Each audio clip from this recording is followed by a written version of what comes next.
رمضان كريم وكل سنة وانتم طيبين. الحلقات اللي فاتت اتكلمنا عن المنافسة والمنافس. كلامنا خدنا في بيلرز وتوبكس ممكن تكون مختلفة عن المنافسة بكذا دايركشن وبكذا سكوب. والنهاردة أنا مبسوط جدا جدا جدا إن معايا أحمد صلاح. أخبارك إيه يا حبيبي؟ الحمد لله والله يا صديقي، يعني أنا اللي مبسوط إن أنا موجود معاك، وإن أنت يعني بعت لي الدعوة إن أنا أكون معاك. والله عايز أقول لك الوحيد اللي ما تعبنيش إن إحنا نظبط ميعاد مع بعض. ربنا طب يكرمك. الحمد لله. ربنا يخليك. طيب خلينا كده في البداية نبدأ إن أحمد صلاح بس يعرفنا عن نفسه. فاتفضل يا حبيبي، المايك معاك، عرفنا عن نفسك وبعد كده نخش في الجد إن شاء الله. تمام، ماشي. طيب باختصار كده، أنا أحمد صلاح، أنا سي او 99% ماركتنج ايجنسي. هي استراتيجيك ماركتنج ايجنسي، احنا شركة متخصصة في الاستراتيجيك ماركتنج. احنا بنعمل ايه؟ احنا بنهندس الريفينيو سيستم والجروث سيستم بالنسبة للبزنس. فاحنا باختصار مش بنعمل ماركتنج اكتيفيتيز، احنا مش بتوع بوسترز واعلانات وديزاينز وهكذا. ده تولز بنستخدمها، ولكن في الاساس احنا بنعمل ايه؟ احنا بنبيلد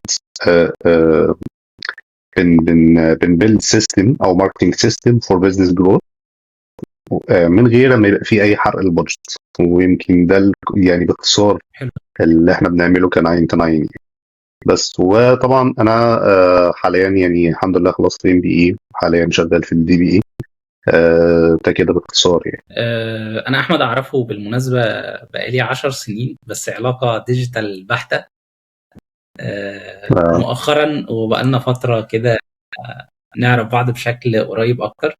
بس والله من الناس القليلة جدا اللي بجد فاهمة، وبجد ليها تأثير واضح في قطاعات كتير ما شاء الله عليه. شكرا. فربنا يكرمك يا حبيبي يا رب. ربنا يخليك يا صديقي. في البداية كده خليني أسألك، أنت بتشوف المنافسة إزاي في العموم؟ وهنا يا ريت يعني لو تقول لنا المنافسة من وجهة نظر كمان الماركتينج أنت بتشوفها إزاي؟ تمام. طيب خليني اقول لك انه المنافسه انا ببقى شايفها واحده من ضمن الاساسيات اللي بتخلي اي ماركت او اي سوق هو سوق هيلثي. تمام، بالعكس يعني انا دايما عندي قناعه ان كل ما يزيد عدد المنافسين داخل الماركت، كل ما الماركت ده معناه ان هو بينضج اكتر، وبالتالي بتبقى مساحه الفرص فيه اكبر. يمكن المشكله بس الاساسيه هي جزئيه انه لو دخل منافس نقدر نقول مش فاهم السوق، او فهم حته مختلفه فدخل غير قواعد اللعب. فطبعا ده بيربك شويه الماركت، وبيحط شويه تحديات قصاد البيزنس، وبيحط شويه تحديات قصادنا احنا كماركتنج برضو لما نيجي بنشتغل مع البيزنس.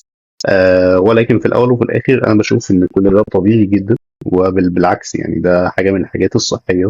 لانه وانس انه مفيش منافسه، باختصار الاند يوزر او الكاستمر اللي احنا بنخاطبه ايا ما يكن في اي ماركت مش هيلاقي فاليو احسن. لو في زي ما بيقولوا كده ايه، شركه متربعه على السوق وما بتقابلش منافسه بشكل او باخر، فايه الحافز اللي هيبقى موجود عندها ان هي تديفلوب وتكير على الفاليو اللي بتقدمها الكلاينت. ويمكن باي ذا واي يعني برضو خليني اديك بوينت كده مهمه، ان ده السبب من الاسباب اللي بتخلينا احنا كايجنسي واحده من ضمن الكرايتيرياز بتاعتنا للبيزنسز ان احنا بنشتغل مع الستارت اب، السمول والميديوم بزنسز. ما بنروحش ناحيه الانتربرايزز او الكوربريتس.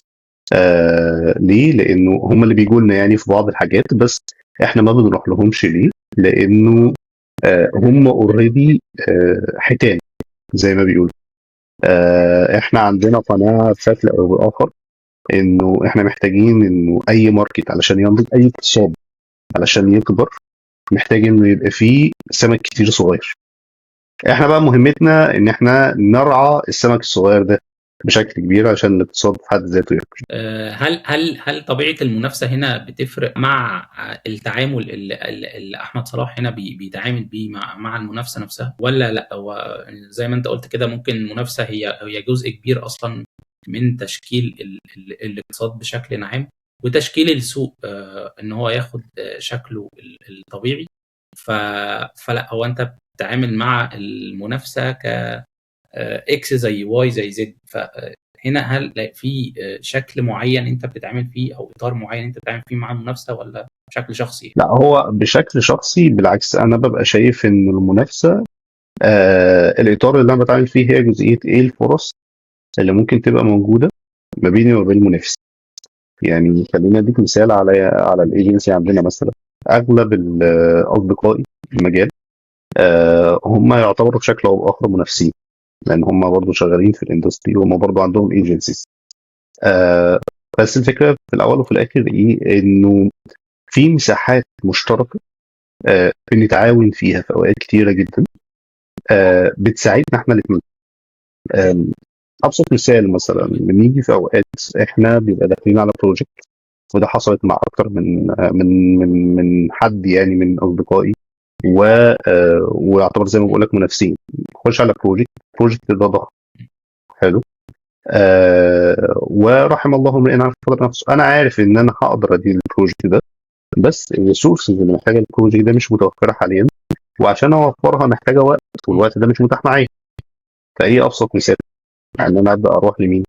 للمنافسين الموجودين في السوق اللي هم عندهم الريسورسز دي، واللي علاقتي بيهم كويسه، علشان نتعاون مع بعض.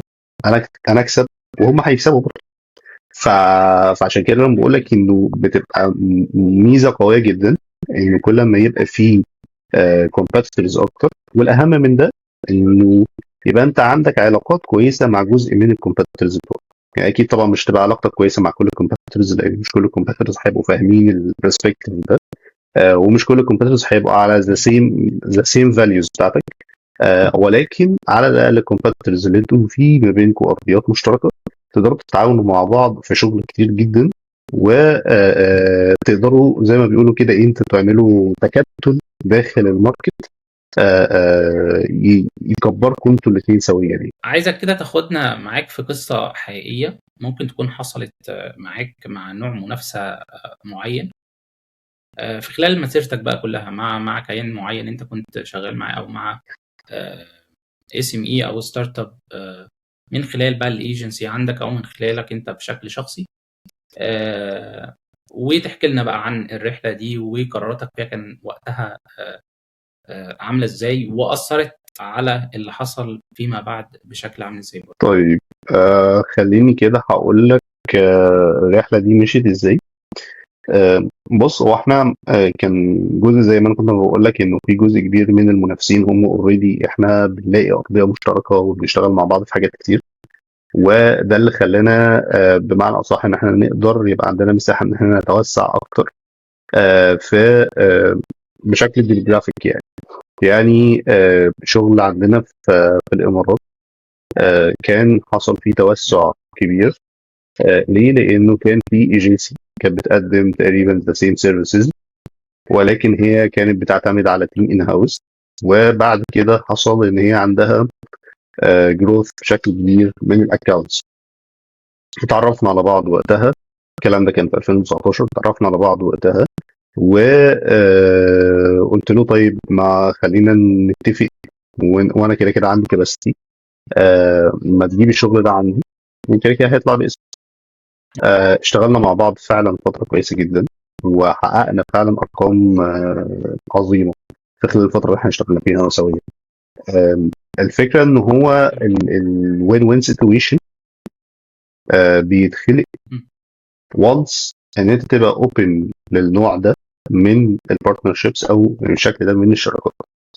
لانه على نفس المثال احنا كان عندنا اي كوميرس، كنت انا واحد من الكو فاوندرز فيه.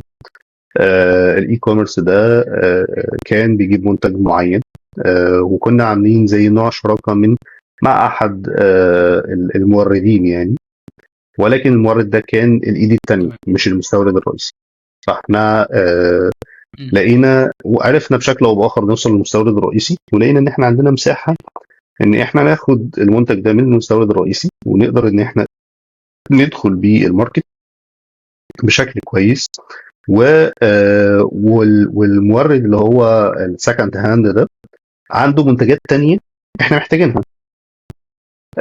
اللي حصل انه وكنا متفقين على الاتفاق ده، ان انا كده كده بس اتفقنا على الاتفاق ده بعد ما رحنا للمستورد. يعني اتفقت معاه وقلت له انا هاخد منك توريد بشكل معين ومنتجات بشكل معين، وهيبقى فيه دفعات يعني آجلة وهكذا. وقلت له انا هشغل لك الموضوع ده، لان هو ما كانش عنده الاونلاين وكان محتاج يحرك البضاعه، واحنا كنا شاطرين بحكم الباك جراوند بتاعت الماركتنج بتاعتنا ان احنا نقدر نطلع ويننج برودكتس. ف...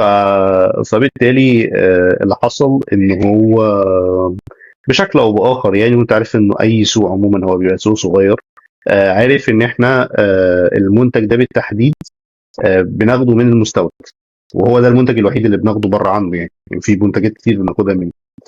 فوقتها هو قرر بقى ان هو يقفل ايه الحنفيه لينا، فوقف تقريبا تعامل معانا. راح للمستورد وقتها على المنتج ده لانه كان ويننج برودكت، كان لسه شغال. راح للمستورد وقتها، كان جاي له شحنه جديده، فقال له انا هاخد الشحنه كلها عشان يحتكر المنتج ده يعني. ده كان شكل من اشكال المنافسه اللي ما حبيتهاش الصراحه، لسبب بسيط جدا. اهم هذه الاسباب ان المنتج ده حرفيا، يعني انا بكلمك في الحته دي لان احنا المنتج ده الحمد لله اللهم لك الحمد كنا طلعناه اصلا ترند.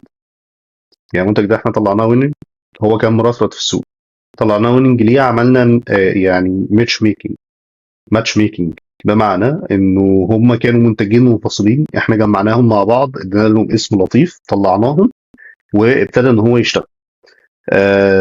قبل كده هم كانوا كل واحد منهم مركون في المخازن اصلا، ومحدش بيهوب ناحيته ومحدش بيطلبه.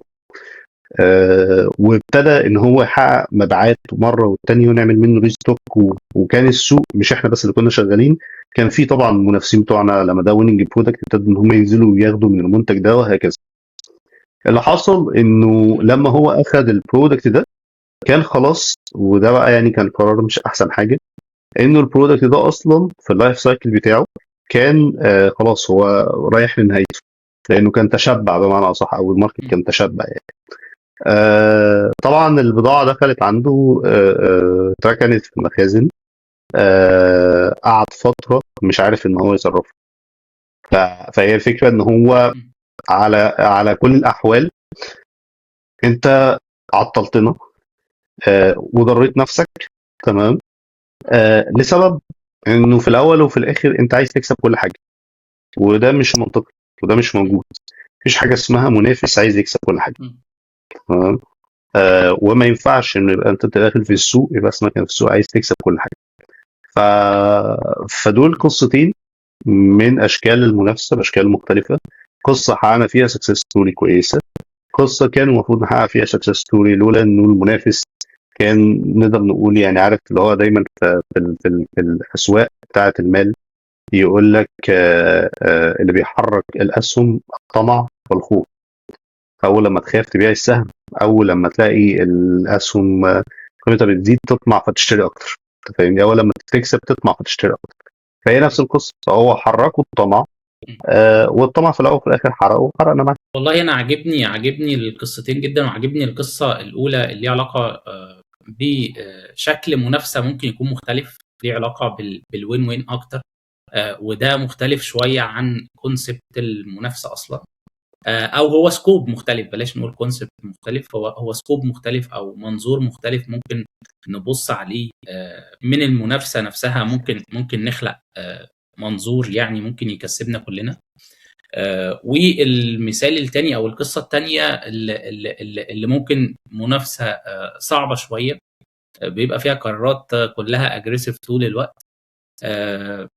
بس هنا انا عايز او حابب اعرف هو التعامل مع القصه الثانيه ده كان فيما بعد عامل ازاي؟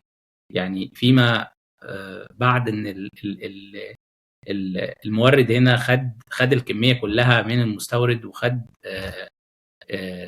احتكر ممكن الويننج برودكت اللي كنتوا ممكن شغالين عليه.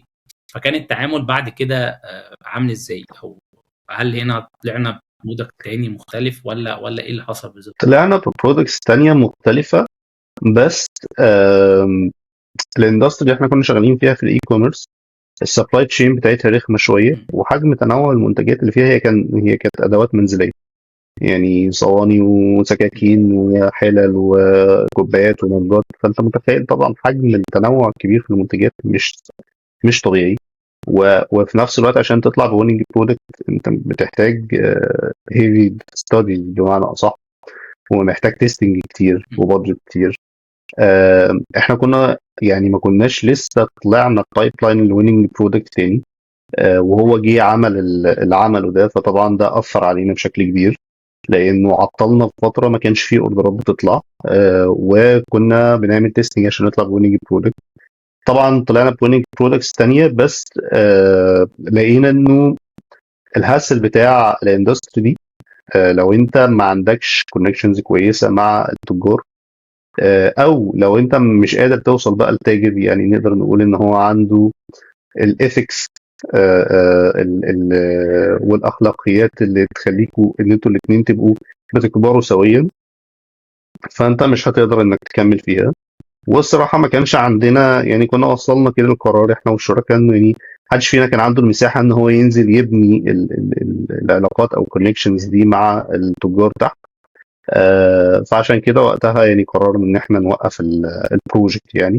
بس كنا اتعلمنا فيه بشكل كويس. يعني خليني ادي نقطه بس مهمه في الحته دي، ودي برضو من الحاجات اللي انا بشوفها، يعني لانه لما كنت بحكي القصه دي للناس فيقول لك والله اصل هو السوق اصلا كده، والتجار عموما بيبقى دي طريقه تعاملهم وبتاع. بس في الحقيقه انه انا ببقى شايف يعني في اسواق الجمله بالتحديد، يعني تنزل في اسواق الجمله زي النزهه ولا العتبه ولا الكلام ده كله، انت دخلت محل، فالمحل ده انت بتسال على منتج معين، فالمنتج ده هو ممكن ما يبقاش متوفر عنده مثلا اللون اللي انت عايزه، حلو، بس متوفر عند حد تاني، فبيقول لك انا هجيبه من المخزن. المخزن ده مين؟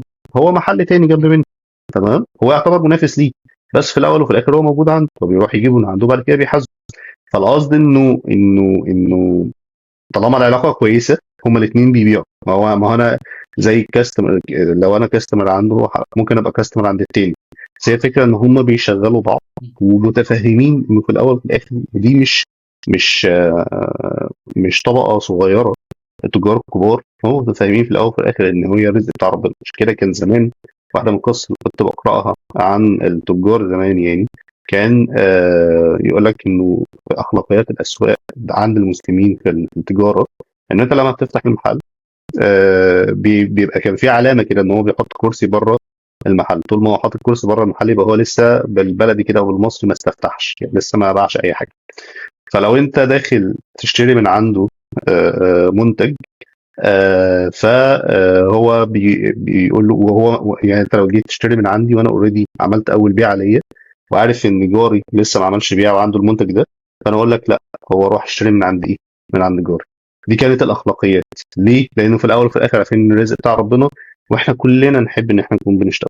يعني انا متذكر ان كان احد الصحابه، ده كان من الاثر، انه كان جاي له حد بيشتري، كان في سوق المدينه المنوره، وكان جاي له حد بيشتري بيساله على قطعه قماش، فقال له تمام ماشي، وقال له سعرها كام؟ قال له سعرها كذا. فبعد كده قال له بس خلي بالك، انا في واحد تاجر جنب مني، انا عارف ان هو بيبيع نفس القماشه دي، بس هو بيبيعها بسعر ارخص، فلو انت عايز تروح شوفها روح شوفها. هو عرض عليه، هو الراجل ما سالوش، الراجل كان ممكن يشتري. فالراجل فعلا راح وسال، ولقاها ان هي فعلا سعرها ارخص. وبعد كده رجع قال له هو انت عملت كده ليه؟ قال له اصل هي في الاول وفي الاخر الرزق بتاع ربنا، بس دي معلومه انا كنت عارفها انت ما تعرفهاش، الامانه عندي تقتضي كتاجر ان انا اعرفك ليها، تمام. طيب هو بيبيع ارخص وانا ببيع اغلى، هل انا مثلا عشان انا راجل مستغل وكده؟ لا، يعني ممكن يكون هو قدر ياخد البضاعه دي من مورد بشكل ارخص، وانا ما كنتش شاطر في ان انا اخد المورد بشكل ارخص في القطعه دي بالتحديد يعني.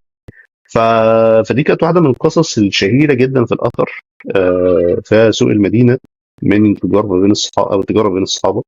فالفكره انه لما بتقعد ترجع للاصول، لو احنا رجعنا للاساسيات وفهمنا انه فعلا الرزق بتاع ربنا، واللي كان مكتوب لك هو هيكون مهما كان، هيبقى التعامل ما بين المنافسه احسن بكتير. وعلى فكره ده كل الشركات اللي بره او كل الكتب بتاعت الاداره دلوقتي هي بتشتغل على ده، تقول لك ان المنافسه هي مش منافسه بقى حاده وان انتوا تكسروا في عظم بعض ومش عارف ايه والكلام ده كله، على قد ما ان هو بيبقى فيه كولابريشن ما بين الاثنين. والدليل على ذلك انك تلاقي اي سوفت وير ابلكيشن دلوقتي، سواء كان فيسبوك سواء كان ايا ما يكن، لازم هيطلع لك اي بي اي وانت تاخده علشان توصله باي سوفت وير تاني، علشان في الاول وفي الاخر تشتغل. وهي طب ما انت ممكن تكون بتعمل حاجه كومبيتيشن، ما هو مثلا حاجه زي تيك او حاجه زي الفيسبوك وهما الاثنين بيكمبيتوا مع بعض، ليه اوريدي يبقى في نقط مشتركه ما بينهم هما الاثنين؟ هي في الاول وفي الاخر مصلحه تقتضي ذلك. ف... وده احنا بنتكلم على زي ما بيقولوا دين الرأسمالية اللي هو ملوش دين يعني. فبالك بقى احنا كمسلمين يعني المفروض ان احنا نبقى واخدين بالنا من النقطة دي بشكل كويس، ان المنافسة مش تكسير عظم، تمام، على قد ما ان هي مساعدة لبعض. احنا بنساعد لبعض علشان السوق يقوم، وعلشان الاقتصاد ينتعش، وعشان في الاول وفي الاخر نقدر نخدم العميل النهائي بأحسن قيمة ممكنة، والرزق بتاع ربنا. والله انت خدتنا في اجزاء مختلفه عن مفهوم المنافسه، ليه علاقه بالايثكس، ليه علاقه بان المنافسه هو في الاخر هيودينا ان هو يكون عمل تشاركي عشان الكل يكون في الاخر كسبان، الكل يكون في الاخر شغال، وكله بيكمل بعضه عشان في الاخر نبني سوق قوي. بس برضو النوع اللي انت، وده يعني استوقفني شويه، النوع اللي انت كنت بتتكلم عليه من المنافسه اللي هو ممكن يكون خلاك تطلع اصلا من السوق، او تطلع من البرودكت اللي انت شغال عليه، هو ده موجود وهيفضل موجود.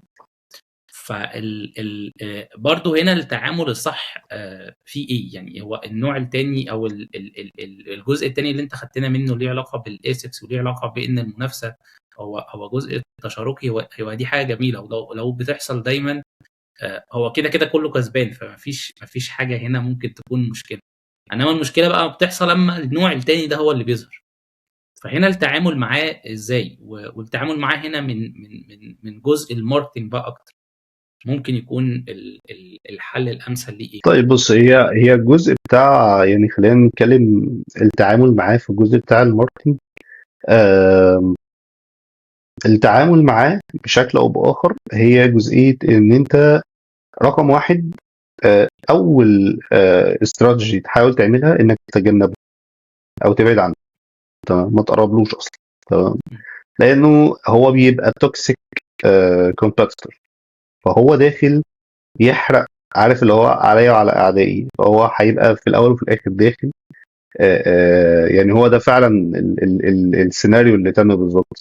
بص انا هدفع 3 مليون في الكونتينر اللي جاي ده عشان احطه في المخزن عشان محدش ياخد المنتج ده غيري، تمام، ماشي مفيش مشكله، اعمل الكلام ده، بس في الاول وفي الاخر ما انت استفدتش حاجه، يعني انت حرقت نفسك وحرقت السوق، او حرقت الناس اللي شغاله معاك في السوق، تمام. فبالتالي هو في حد ذاته كمنافس هو بيبقى مؤذي لنفسه وللي حواليه. فمبدئيا اول استراتيجي تعملها انك تبعد عنه. طيب حصل انك ما خدتش بالك واتخدعت فيه زي ما حصل مثلا معانا، واضطريت انك تتعامل معاه، وابتدى ان هو يحصل اللي حصل.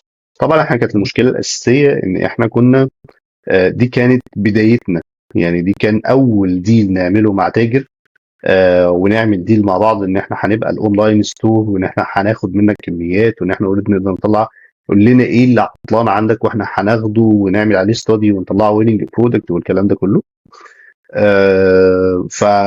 فطبعا ده كان اول حاجه، ومعايير اختيارنا ما كانتش سليمه، لانه احنا ما كناش محددين الفاليوز، وما كناش محددين احنا اخترناه بناء على ايه.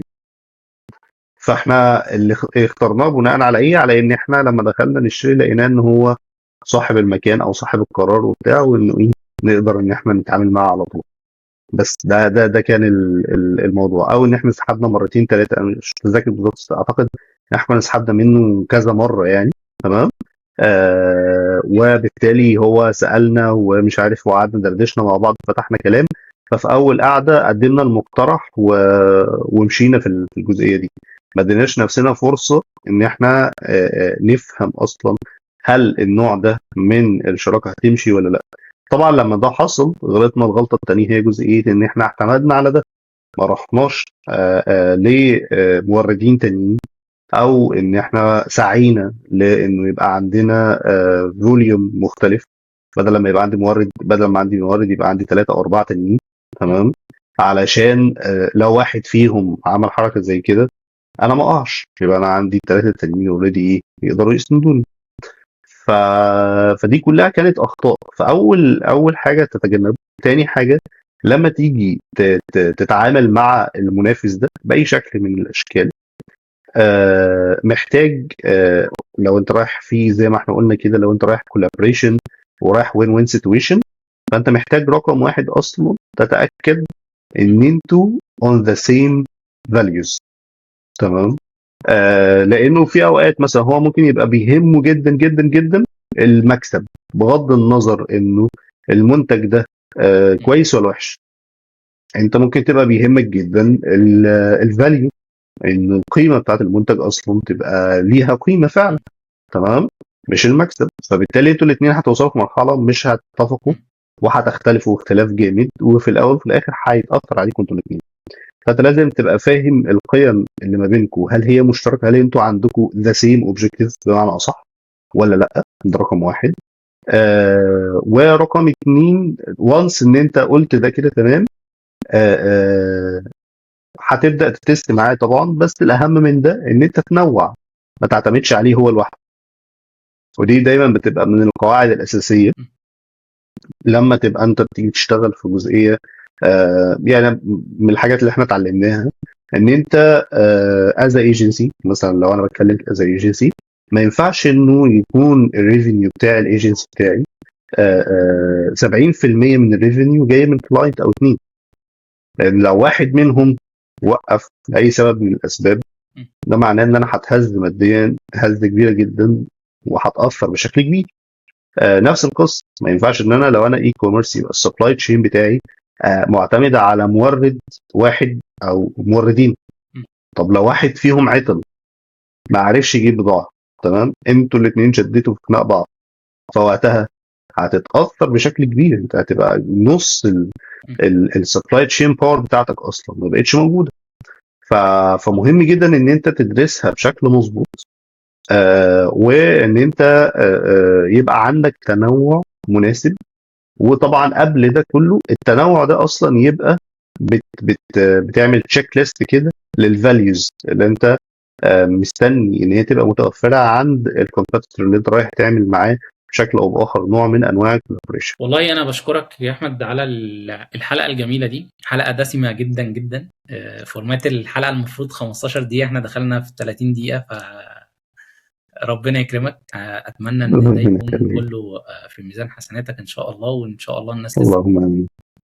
ان شاء الله. وطول ما انت بتتكلم انا بيتفتح في دماغي اسئله ممكن تتفتح اكتر واكتر، بس يعني كفايه كده، خلينا عشان طولنا كده كتير. فانا بشكرك، والله بشكرك على المداخله اللطيفه دي. واشوفكم على خير ان شاء الله في حلقات جايه كتير باذن الله. المنافس كريم. شكرا.